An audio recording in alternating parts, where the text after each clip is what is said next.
good morning, good afternoon, good evening. This is Alan Burgos from the hashtag Walk with Land channel. Welcome and welcome back to our channel. If you are not yet subscribed to our channel, please do it so now so that we can be able to maintain and sustain this channel. Thank you so much. God bless you all. But before that, okay, so we are now officially 7,166 subscribers. Thank you so much. God bless you all. Yan, medyo ano po tayo, no? Touch of my appearance. Okay. Ayan. There you are. Okay. Ano pa po tayo, no? Sige. Thank you so much, guys. God bless you all, no? Subscribe po tayo, no? Para meron po tayo pambiling camera at saka microphone. Just kidding. Okay. And then, of course, the internet also.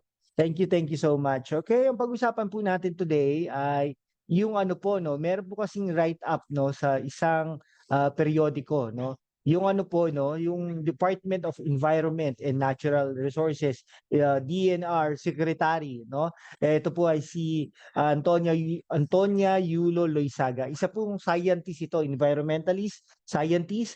Pero nagmamay-ari po ito ng isang Palawan Ranch daw, no, na mas malaki pa sa Maynila. Okay? So the family of the secretary Antonia Yulo Loizaga. Asawa po ito ni Chito Loizaga, if I'm not mistaken, ha. Hindi po si Joey, ha. Chito Loizaga, no? Ano po, no, nag-violate po daw ito ng environmental laws for nearly 5 decades, no? So allegedly owning a 40,000 hectare ranch in Palawan. Ano naman ang masama ngayon kung nagmamay-ari sila ng rancho o ng farm, kumbaga, no? Wala namang masama doon as long as yung pera na pinambili doon ay galing naman talaga sa mabuti.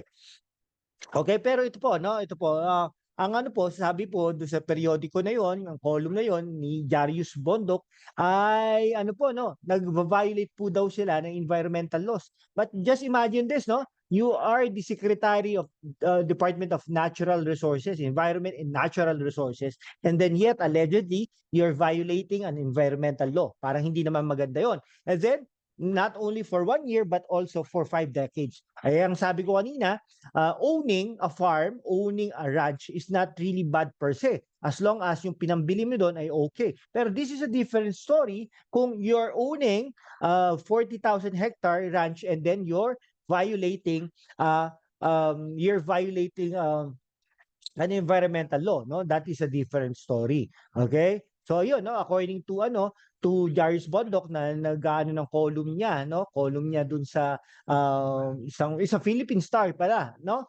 Yung Yulok King Ranch, no? Is known as the largest agrarian anomaly because it encroaches on forests and ancestral domains in Coron and Basangwa towns. Okay? Okay, so ano, no? Alam nyo, totoo lang, maraming mga politikong ganyan, magugulat ka na lang, may mga bahay sa bundok, may bahay sa mga forest, may bahay sa dagat, sa malapit sa dagat, etc. No?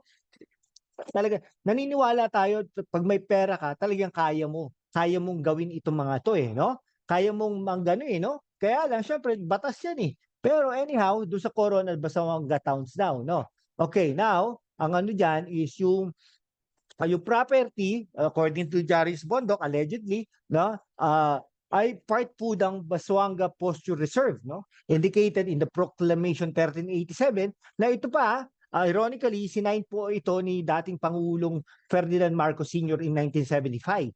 Nakuha yata yung property 1976. No? So ito, doon sa 1975 na yon, the proclamation prohibited the sale, settlement, and exploitation of the massive property which is indicated as a public domain asset. Okay? Ano naman talaga, yung mga forest, mga bundok, mga dagat, dapat naman hindi po nagmamayari, no? Ang mga politiko at mga mayayaman na tao. Okay, ito yung land po na yon, yung ranch po na pagmamayari allegedly, no, ng mga Yulo Loizaga, okay, 10 times the size of Manila, no, according to Bundok. Okay? And then ito, in 1992, it is also protected, no, by virtue of the National Integrated Protected Area System Act and the 2018 expanded NIPAS law. Okay? So the Yulo family allegedly came to own the land in 1976. Tandaan po natin yung batas na pinirmahan ni Pangulong Marcos, yung matanda, yung namatay na, no? Is nung 1975. Ito 1976. So it contradicted yung Proclamation 1387 na pinirmahan ni dating Pangulong Marcos Sr. Okay? Now, ngayon, yung government sequestrations and ill-gotten wealth cases ensued starting 1986. O bakit hindi ito na-sequester? The court has appointed Yulo Loizaga as family estate executor. That role puts her in opposition to Proclamation 1386, 1387, NIPAS at INIPAS. Okay? Or yung expanded NIPAS. No? So sabi ni Bundok, ano to, no? Yung Agribusiness Center has opposed the Yulo's use of land as a ranch and even presented titles to 888 hectares. Legal battles concerning the property are ongoing. Ongoing naman pala eh. No? So ang hirap din po mag-comment kasi ongoing na yung case na ito. Now, ito long decades, 5 decades, no, about YKR's legitimacy directly conflicts with her duty to impartially monitor protected areas. Okay, siyempre, ito po, no, ganun naman po yata talaga. 'Di ba in the past nga po maraming mga secretary ng agrarian reform, sila po ay nagmamay-ari ng mga lupain. Sila po ay mga na-appoint na DNR secretary, mayayaman din po. Ganun naman po talaga yata ang sistema.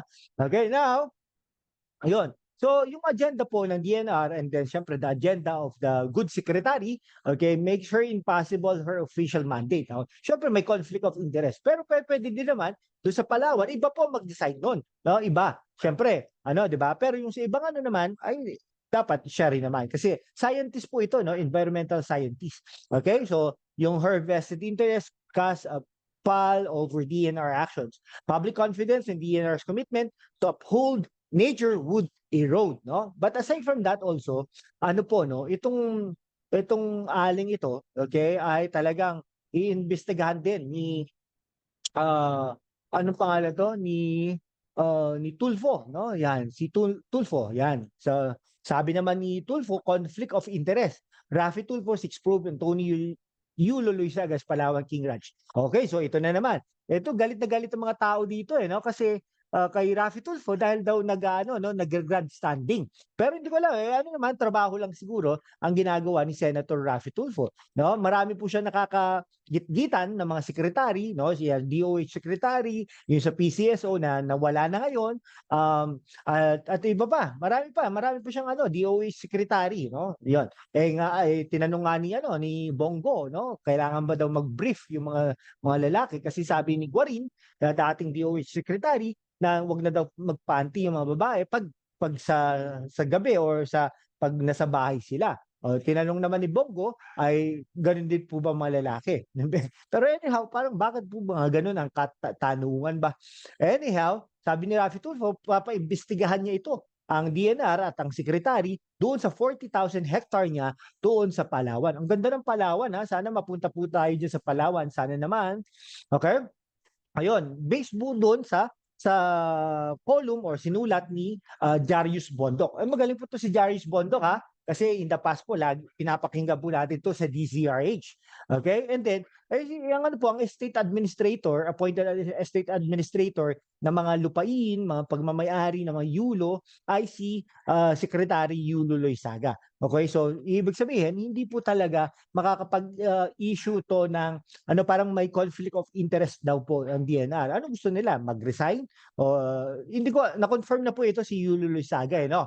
Ngayon, talagang yung Chocolate Hills, kaya mang hirap pong mag-decide ni Secretary Yulo Loizaga because of this. Sa Bohol, no? Tandaan po natin yon sa Bohol. Now, may mga lapses daw yung DNR implementation and then yung NIPAS Act, no? According to Senator Tulfo. Okay?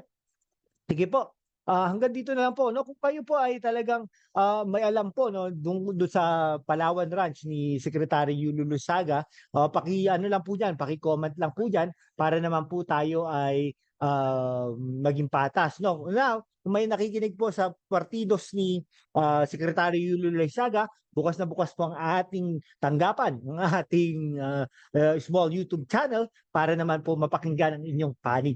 Okay, sige. Maraming salamat po sa inyo guys. Kung hindi pa po kayo nakapag-subscribe sa ating channel, mag-subscribe naman po kayo para naman we can be able to maintain and sustain this channel. Thank you so much guys. God bless you all.